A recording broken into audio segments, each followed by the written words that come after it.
In this review, I'm taking you to the Hilton Memphis in Tennessee, a full-service property that definitely has some very noticeable flaws.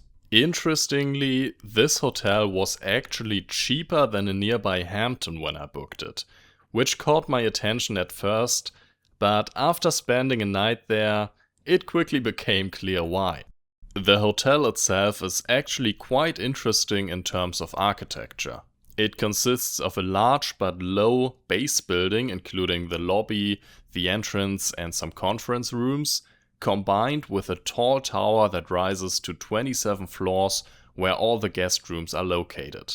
My room was on the 23rd floor, so pretty high up, and I actually didn't even book a high floor room specifically, but just asked during check-in if they had any available, and very nicely they gave me this room. So starting with the positives, the lobby is genuinely impressive. It's spacious with high ceilings and gives off that classic full-service Hilton feeling right from the moment you walk in. And once you get up to the higher floors, there's another highlight, the view. From the 23rd floor you can see quite far across Memphis, which definitely adds something special to the stay. Another big plus is the gym. This is one of the better hotel gyms I've seen recently. You'll find plenty of cardio machines, free weights, a cable machine, and even a leg press. And if you've stayed in a lot of hotels, you'll know that proper leg equipment is surprisingly rare, so that's a big win. The building is also surrounded by a pond, which adds a nice visual touch to the exterior and makes the setting feel a bit more relaxed. But unfortunately, that's where the positives mostly end. Because as soon as you step into the room, it becomes very clear.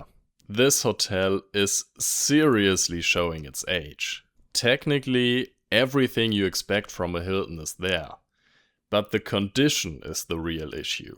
There are lots of small cosmetic details that just shouldn't be happening at this level. For example, the soap tray is already peeling, and even the Do Not Disturb sign is coming apart.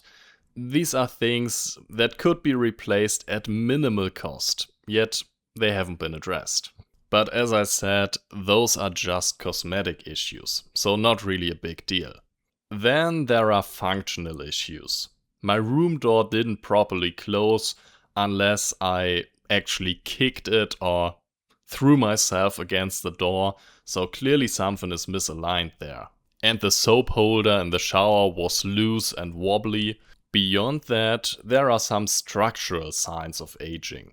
The carpet was uneven and visibly wavy in multiple areas, the window seals were damaged, and parts of the wallpaper were literally coming off the walls, so you could feel the air between the wall and the wallpaper.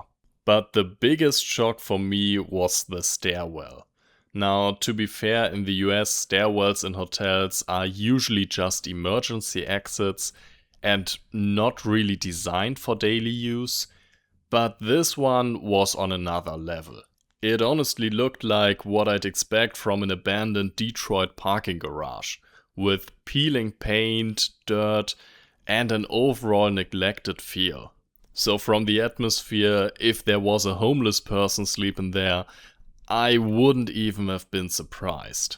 But most people will opt for the elevators anyway, and those offer a great view. So overall, the Hilton Memphis has a really strong foundation. The building concept is interesting, the lobby is impressive, the gym is excellent, and the views from the upper floors are great. But at the same time, this hotel is clearly overdue for a full renovation. Because right now, it feels like a property that once was a flagship Hilton, but hasn't been properly maintained to keep up with that standard. If a renovation happens, this could easily become a very solid hotel again. But in its current state, it's hard to fully recommend, especially when there are newer and more modern options available in Memphis. Thanks for watching, I hope you enjoyed this video. If you did, please leave a like, and before you go, Here are 2 other videos of less antiquated hotels.